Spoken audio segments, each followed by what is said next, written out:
میرے عزیز، آج کبھی بھی تمہارے اوپر مصیبتیں آئیں، ڈر آئے یا کوئی ڈرائے، خوف دلائے کہ اگر اللہ اور اس کے رسول کی بہت بات کرو گے تو یہ مار ڈالیں گے، تو ہمارے ائمہ اکرام اور بزرگوں کا، یہ خود میرا اپنا پرسنل تجربہ بھی ہے اور وظیفہ بھی ہے۔ میں نے الحمدللہ کئی کٹھن اوقات میں، کئی سخت مشکلات میں اس وظیفے کو کیا ہے۔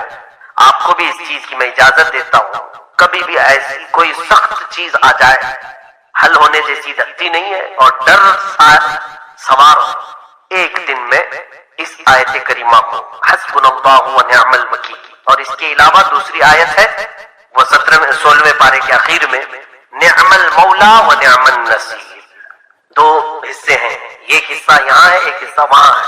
حسبنا اللہ و نعم الوکیل، نعم المولا و نعم النصیر، اس کو تعداد کے اعتبار سے 786 مرتبہ پڑھے، کیسی بھی سخت مشکل ہو اللہ آسان فرمائے گا۔ حتیٰ کہ ہم نے دیکھا بڑے بڑے حاکموں کا دل اللہ پگھل دیتا ہے، نرم کر دیتا ہے، اور کوئی ایسی مصیبت جس کے حل کی صورتیں نظر نہیں آتی، ان آیتوں کی برکت سے وہ ایسے ختم ہوتی ہیں پتہ تک نہیں چلتا۔ تو بہت ساری ادھر ادھر دوسروں کے ہاتھ میں پڑ جانے سے بہتر ہے قرآن نے جو سکھایا ہے وہ کر لو۔ لوگ آسانی چاہتے نا، آج لوگوں کو آسانی چاہیے، پڑھنا کچھ نہیں ہے، صرف دھاگا چاہیے، تعویذ چاہیے۔ آپ پڑھ دو نا، ہم کیوں پڑھیں، یہی کہتے ہیں لوگ۔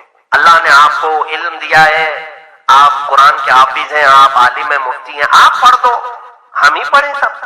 عزیزان گرامی، تم بھی تو مسلمان ہو، تمہیں بھی اللہ کا کلام پڑھنا چاہیے، تمہیں بھی اللہ نے زبان دی ہے، تو عمل کے اعتبار سے تھوڑا تم آگے بڑھو، تھوڑا ہم آگے بڑھیں، اور دونوں مل کر کے ایک تاثیر پیدا ہو۔ عمل کے اندر تاثیر ہے، لہذا اس آیت کریمہ میں میں یہ وظیفہ آپ کو دیتا ہوں، عورتیں بھی اور مرد حضرات بھی، اور جب تک مقصد حاصل نہ ہو جائے تب تک پڑھو، اور مقصد حاصل ہو جائے تو پھر تھوڑی سی تعداد کنٹینیو کے لیے باقی رکھو، چاہے تو دن میں 21 مرتبہ یا 100 مرتبہ یا جو بھی ہو، آگے کنٹینیو کے لیے تھوڑی سی تعداد اس پر مواظبت رکھو، پھر دیکھنا کہ کوئی تم سے سختی سے بات تک نہیں کرے گا، ہزار وہ دشمنی کرے لیکن سامنے کھڑے ہونے کی ہمت نہیں کرے گا۔ یہی صحابہ کی تاثیر تھی، ان کا جو اثر تھا، ان کا جو رعب تھا۔ کفار و مشرکین بہت کوششیں کرتے لیکن ان کے سامنے بات کرنے کی جرأت نہیں کر پاتے، ہمت نہیں کر پاتے۔ خیر، آیتیں یہ بتاتی ہیں، اللہ رب العزت نے فرمایا وہ لوگ جو اللہ اور اس کے رسول کے بلانے پر حاضر ہوئے، اللہ تعالیٰ ان کے اجر کو ضائع نہیں فرماتا۔ ایک صحابی حضور کے پاس آئے، ایک وظیفہ آپ مجھ سے لے لیں، آخر بات ہے۔ حضور صلی اللہ علیہ وسلم کے پاس انہوں نے آ کر تنگ دستی کی شکایت کی کہ آقا بہت تنگ دستی ہے۔ اس کو اعلیٰ حضرت فاضل بریلوی رضی اللہ تعالیٰ عنہ نے اپنے ملفوظات میں لکھا بھی ہے، اپنی کتاب میں لکھا ہے۔ وہ صحابی آئے اور کہا کہ بہت بے برکتی ہوتی ہے گھر میں، کچھ بھی نہیں بچتا اور تنگی بھی بہت زیادہ ہے۔ اللہ کے حبیب صلی اللہ علیہ وسلم نے فرمایا کہ میرے صحابی وہ تسبیح کیوں نہیں پڑھتے جو زمینوں کے اور آسمانوں کے فرشتے بھی پڑھتے ہیں، صبح بھی پڑھتے ہیں اور شام میں بھی پڑھتے ہیں؟ اس صحابی نے کہا آقا عنایت فرما دیں۔ حضور پاک صلی اللہ علیہ وسلم نے فرمایا یہ پڑھا کرو، سبحان اللہ و بحمدہ، سبحان اللہ العظیم و بحمدہ استغفر اللہ۔ ہم تو ہر نماز کے بعد پڑھتے ہیں و بحمدہ استغفر اللہ، ایک ٹکڑا ہم نہیں پڑھتے، سبحان اللہ و بحمدہ سبحان اللہ العظیم و بحمدہ استغفر اللہ۔ کہا 100 مرتبہ پڑھ لیا کرو، 100 مرتبہ پڑھ لیا کرو فجر میں یا مغرب میں۔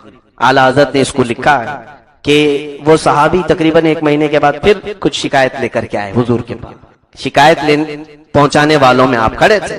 حضور پاک صلی اللہ علیہ وسلم نے ان کو دیکھا اور پوچھا آپ کیا شکایت ہے؟ پھر دوسری شکایت لے کر کے آئے۔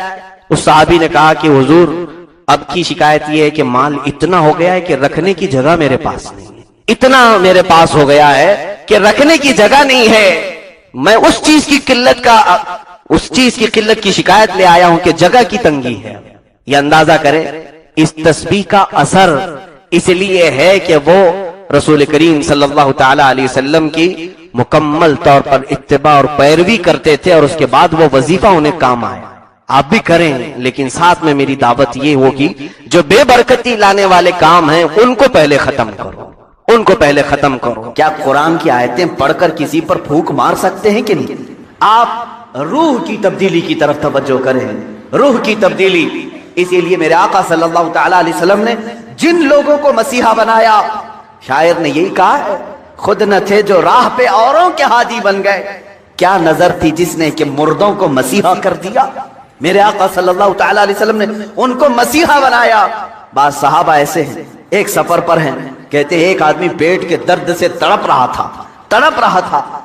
सहाबा को ये खबर नहीं थी कि क्या किया जाए। एक सहाबी आगे बढ़े, उन्होंने कुछ पढ़ा, उस पर फूंक दिया, उसको पेट का दर्द चला गया, खत्म ही हो गया, सही हो गया। सारे सहाबा ने पूछा कि तू क्या हकीम है, तू क्या मुआलिज है, तबीब है, क्या किया तूने। उस सहाबी ने कहा मुझे कुछ समझ में नहीं आ रहा था, ये बड़ी तकलीफ में था, जिसके यहाँ ये लोग मेहमान थे, मैंने सूरह फातिहा की तिलावत की और उस पर फूंक दिया, उसका पेट सही हो गया। लेकिन सहाबा हर चीज को इस तरह से नहीं ले लेते थे। सारे सहाबा उनके ऊपर जरह करने लगे, ये काम क्या तुझे रसूलुल्लाह ने करने का हुक्म दिया था या खुद से किया।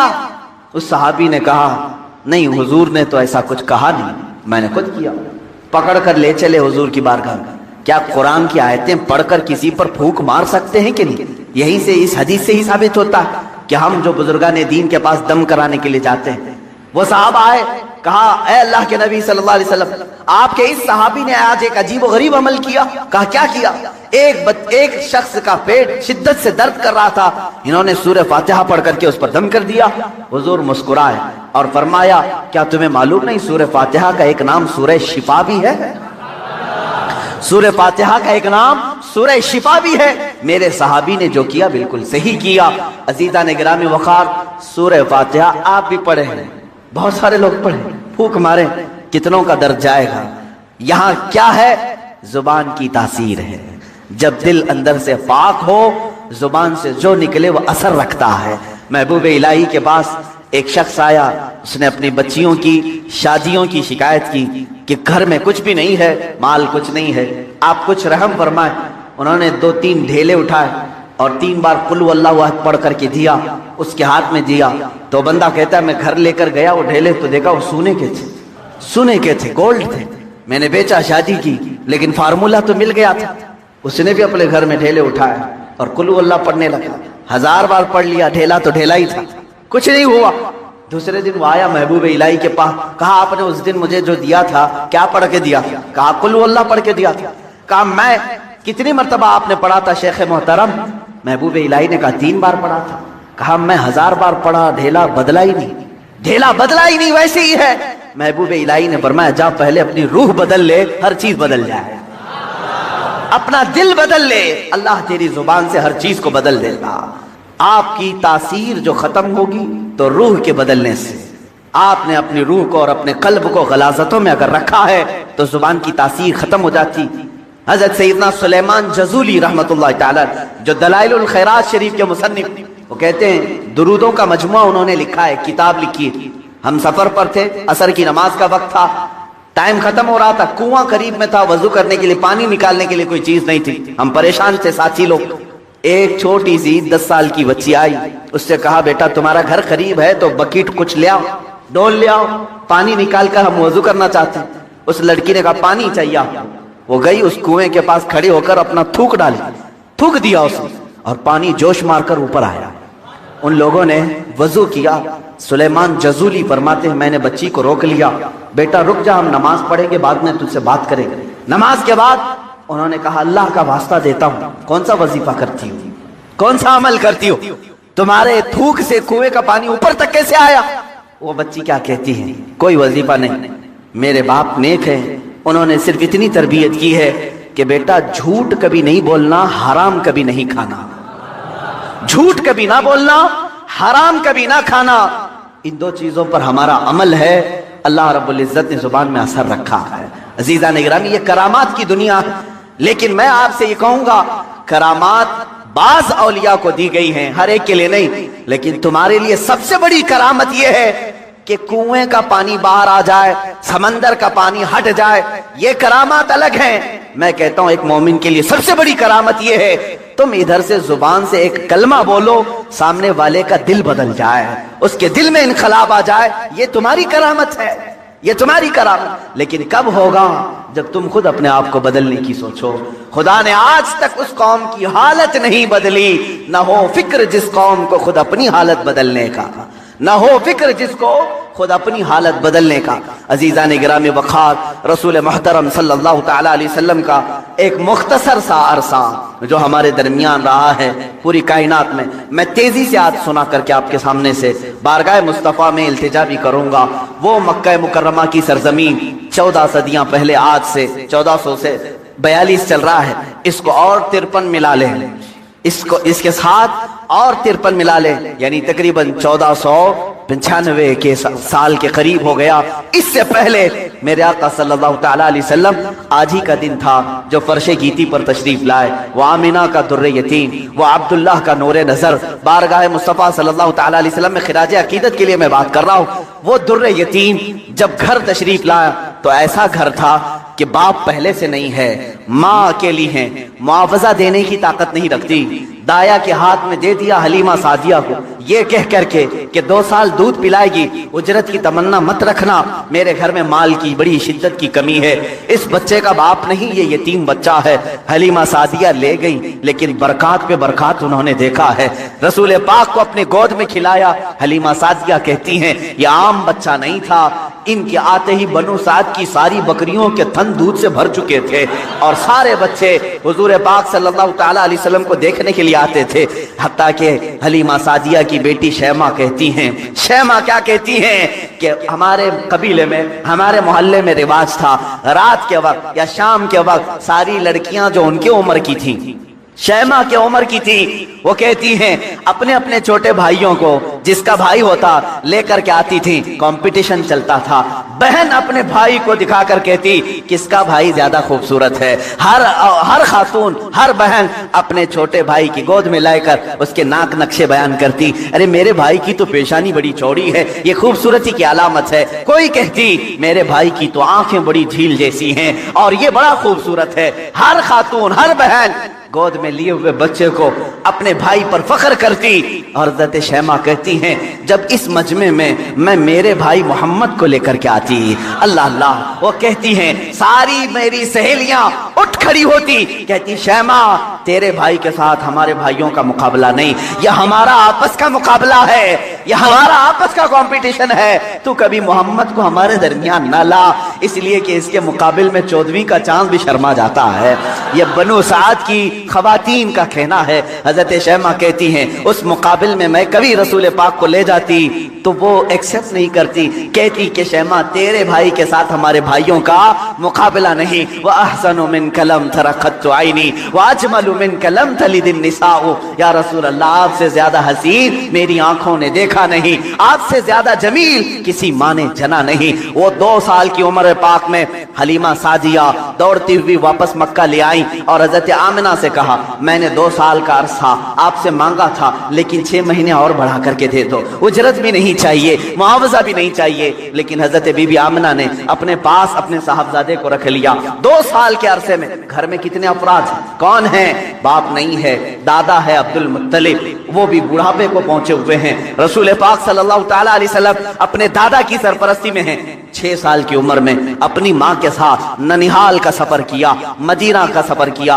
उस वक्त जो यसरफ था वो हुजूर का ननिहाल भी है, नानी का घर है। हजरत आमना के साथ गए 6 साल की उम्र में, जब हजरत अब्दुल्ला की एक कनीज उम्मे ऐमन साथ में है, कोई नहीं, 3 लोगों का ये काफिला पैदल मक्का से मदीना गया है। मदीना से वापसी हो रही है, मकाम अबवा में बीबी आमिना बीमार हुई। बीबी आमिना सलामुल्लाह अलैहा इतनी शिद्दत से बीमार हुई कि वो चल फिर नहीं सकती थी। उसी रास्ते में वो रह गई और उसके बाद अपने नूरे नजर को करीब बुलाया और कहा ए मोहम्मद मेरी आखिरी सांसें हैं। 6 साल की उम्र पाक में रसूल पाक सल्लल्लाहु अलैहि वसल्लम ने अपनी माँ की आंखें बंद की और उनकी रूह कब्ज़े उनसरी से परवास की। वो 6 साल की उम्र में अपनी मुकद्दस माँ का जिस्म मुबारका उठाते हैं, कब्र में दफन भी करते हैं और अपने वालिद की कनीज के साथ वापस मक्का आते हैं। अब कौन था इस मोहम्मद अरबी के साथ? न बाप है न माँ है, वो दुर्रे यतीम, पूरी कायनात के यतीमों का आका बना है, पूरे यतीमों का मावा मलजा बना है। लेकिन अल्लाह ने उसे दुर्रे यतीम पैदा किया। जब 8 साल की उम्र हुई दादा का भी इंतकाल हो गया, अब्दुल मुत्तलिब भी दुनिया से चले गए। अब कौन था? सिवाय एक चचा के, अबू तालिब के, अब कोई नहीं था। आपकी सरपरस्ती में रहे। जहां तक बात आती है अबू तालिब की, मैं कहूंगा बड़े अदब के साथ, ऐ लोगों, इस इख्तिलाफी मसले में कभी भी तीर मारने की कोशिश ना करना। बाज लोग अबू तालिब के कुफ्र के मुतालिक इसरार करते हैं कि वो काफिर थे, बाज लोग ईमान के मुतालिक, लेकिन जो हकीकत है वो अल्लाह के हवाले करो, अल्लाह के हवाले करो। रसूल पाक सल्लल्लाहु तआला अलैहि वसल्लम को उन्होंने जान से ज्यादा तरबियत की है। यहां तक कि मक्का वालों से उन्होंने कहा था, जब रसूल पाक ने ऐलान नबुव्वत किया था, अबू जहल, उतबा, शैबा सब ने आकर कहा, अबू तालिब अगर ये तेरी निगरानी में ना रहे तो हम इसका कुछ से कुछ कर दें, तू मोहम्मद हमारे हवाले कर दे। जानते हो अबू तालिब, मुझे बड़ी तकलीफ होती है जब सिरे से कोई आदमी उनको बिल्कुल काफिर मुशरिक करता है। मैं कहता हूं कफ़े लिसान तो करो, जुबान को रोक तो लो, जो मामला होगा क़यामत के दिन देखा जाएगा। हुजूर के चचा हैं, लेकिन इश्क की बात तो देखें, वो मक्का वालों से क्या कहते हैं। कोई मोहब्बत करने वाला ही ये जुमले कह सकता है। मक्का वालों से उन्होंने कहा, ऐ मक्का वालों सुन लो, तुम अगर मेरे एक हाथ में चांद रख दो, दूसरे हाथ में सूरज रख दो, तब भी मैं मोहम्मद तुम्हारे हवाले नहीं कर सकता। ये अबू तालिब के अल्फाज थे जो रसूल पाक के लिए उन्होंने फरमाए थे। मैं अदब से कहता हूं, लेकिन फिर साथ में ईमान और कुफ्र का मामला अल्लाह के हवाले करता हूं, इसलिए कि इस पूरी कौम को न जन्नत देना है न दोज़ख देना है, न क़यामत के दिन तुम्हारे हाथ में फैसला है, न मेरे हाथ में फैसला है। अबू तालिब जन्नत में जाएंगे कि जहन्नम में जाएंगे, मैं कौन होता हूं फैसला करने वाला। न आला मलाइका में से हैं हम, न फरिश्तों में से हैं, बल्कि अल्लाह रब्बुल इज्जत के हवाले है ये फैसला, हर एक के जन्नत और दोज़ख का फैसला। बहरहाल 12 साल की उम्र में अबू तालिब ने रसूल पाक को अपना साथी बना लिया। ऐसा मुझे बताओ, अबू तालिब पर जब भी बातें आए अदब के साथ कहो, अदब के साथ कहो। मैंने अबू तालिब को बहुत पढ़ा है, वो रसूल पाक को छोड़कर एक लम्हा भी नहीं रहते थे, एक लम्हा नहीं रहते। 12 साल की उम्र में जब उन्हें यमन की तिजारत पे जाना था, अबू तालिब ने इन्हें छोड़ा नहीं, रसूल पाक को तिजारत के सफर में साथ ले लिया। बीच रास्ते में एक जगह पड़ा हुआ, वहां एक राहिब था, ईसाई राहिब, और उसने देखा, चेहरे पाक को देखकर अपनी किताबों में पड़ी हुई सारी अलामतें देख लिया, उसने मेहमान बना लिया। अबू तालिब से पूछा, तुम कहां से आ रहे हो, कौन सा खानदान है। जब उन्होंने बताया तो वो राहिब कहता है, बुहैरा राहिब, ऐ अबू तालिब, मेरी बात सुनते हो तो सुन लो, जो तुम्हारे साथ बच्चा तुम्हारा भतीजा है, ये अल्लाह का सबसे आखिरी रसूल होगा, ये सबसे आखिरी रसूल होगा। तुम जा रहे हो शाम या यमन, वहां यहूदी इसके जानी दुश्मन होंगे, वो बच्चे को मार डालेंगे, कत्ल करेंगे, लिहाजा तुम अपनी तिजारत का सामान यहीं बेच दो और वापस मक्का ले जाओ। अबू तालिब ने सिर्फ रसूल पाक की जान की हिफाजत के लिए पूरा तिजारत का काफिला वहां बेच दिया, वापस मक्का तशरीफ लाए। अबू तालिब ने 25 साल की उम्र तक रसूल पाक की ऐसी तरबियत करते रहे। मेरे आका सल्लल्लाहु तआला अलैहि वसल्लम की परवरिश में उन्होंने कोई फिरोगुजाश नहीं किया, कुछ नहीं छोड़ा।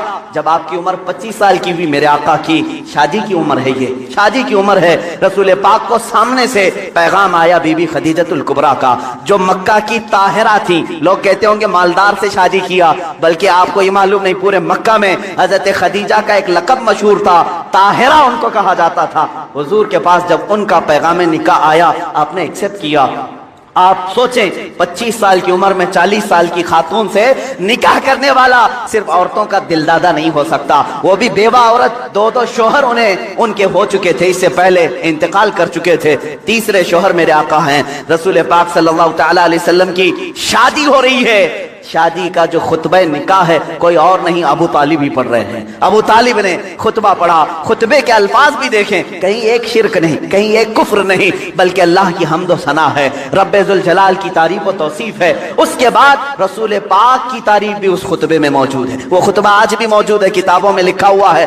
अबू तालिब ने जो रसूल पाक के निकाह में खुतबा पढ़ा था, कोई और नहीं पढ़ा, चचा ने खुतबा पढ़ा, और उसके बाद मोहम्मद सल्लल्लाहु तआला अलैहि वसल्लम की का नाम लेते हुए फिर सारे मजमे में कहा, ये मेरा अजीज जान भतीजा मोहम्मद है, इससे ज्यादा शरीफ पूरे मक्का में तुम ला नहीं सकोगे, इससे ज्यादा हसीन तुम पूरे अरब में ला नहीं सकोगे। उसके बाद कहा, मोहम्मद का जो महर तय पाता है वो अबू तालिब के माल से जाएगा। खदीजतुल कुबरा को जो महर दिया गया रसूल पाक का, वो भी अबू तालिब के माल से दिया गया है, रसूल पाक के उस चचा के माल से سے اب یہ زندگی پاک ازدواجی زندگی ہے. میرے آقا سیدہ خدیجہ کے ساتھ 25 سال گزارتے ہیں. 50 سال کی عمر مبارکہ جب میرے آقا کی ہوئی، یعنی 40 سال کی عمر پاک جب تھی، تب اللہ تعالیٰ نے آپ کو حکم دیا، اے رسول آپ اعلان کر دیں میں اللہ کا آخری رسول ہوں، بتوں کی عبادت چھوڑ دو، ایک خدا کی عبادت کی طرف آؤ. یہ حضور کی 40 سالہ زندگی میں جو انقلاب آیا، اب مکہ والوں کی یہاں سے ستم ظریفیاں شروع ہوئیں.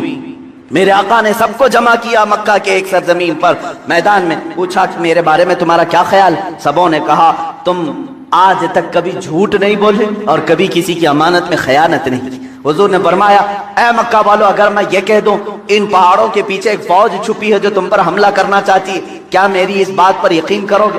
سارے مکہ والوں نے ایک زبان ہو کر کہا آج تک کبھی آپ نے جھوٹ کہا نہیں، اگر آپ کہتے ہیں کہ فوج ہے ہم اس کو بھی مانیں گے، ہم اس کو بھی یقین کے ساتھ تسلیم کریں گے. حضور نے فرمایا جب میری باتوں پر اتنا تمہیں یقین ہے تو سنو، میں تمہیں کہتا ہوں اللہ ایک ہے، خدا ایک ہے، معبود ایک ہے، مسجود ایک ہے، ہر ایک کے سامنے سر جھکانا یہ تمہیں زیب نہیں دیتا، اور میں محمد اللہ کا آخری رسول ہوں، اس کی طرف سے اخلاقی تعلیمات لے آیا ہوں، تمہاری روحوں کا بدلنے آیا ہوں. جب میرے آقا نے فرمایا سارے مکہ والے ناراض ہوئے، سوائے حضرت علی کرم اللہ وجہہ الکریم کے کوئی اس میدان میں ایمان لانے والا نہیں تھا. حضور پاک صلی اللہ علیہ وسلم کی دعوت کی ابتدا صرف 2 لوگوں سے شروع ہوئی، ایک حضرت علی سے، دوسرے حضرت خدیجہ سے. کبھی نا امید مت ہو، اپنی دعوت اثر کتنا رکھتی ہے یہ اللہ کے اوپر چھوڑو، بولنا سیکھو. آج نہ صحیح کل مولا تعالیٰ تمہاری اس دی ہوئی دعوت کو پائے تکمیل تک ضرور پہنچائے گا. 2 لوگوں سے دعوت شروع ہوئی، ایک علی سے ایک خدیجہ سے، لیکن وہ دعوت آج کہاں کو پہنچی ہے؟ آج تقریباً پوری دنیا میں 2.25 ارب لوگ 180 کروڑ کی تعداد میں مسلمان جی رہے ہیں. وہ 2 لوگوں سے شروع ہونے والی دعوت 200 کروڑ کو پہنچ چکی ہے، لیکن ایسا سیل رواں ہے کہ تھمنے کا نام نہیں لیتا. وہ دعوت رسول اللہ کی جو مکہ کی ان چوٹیوں سے نکلی تھی، فاران کے ان پہاڑیوں سے نکلی تھی، آج تک زندہ ہے اور صبح قیامت تک یہ دعوت زندہ ہی رہے گی.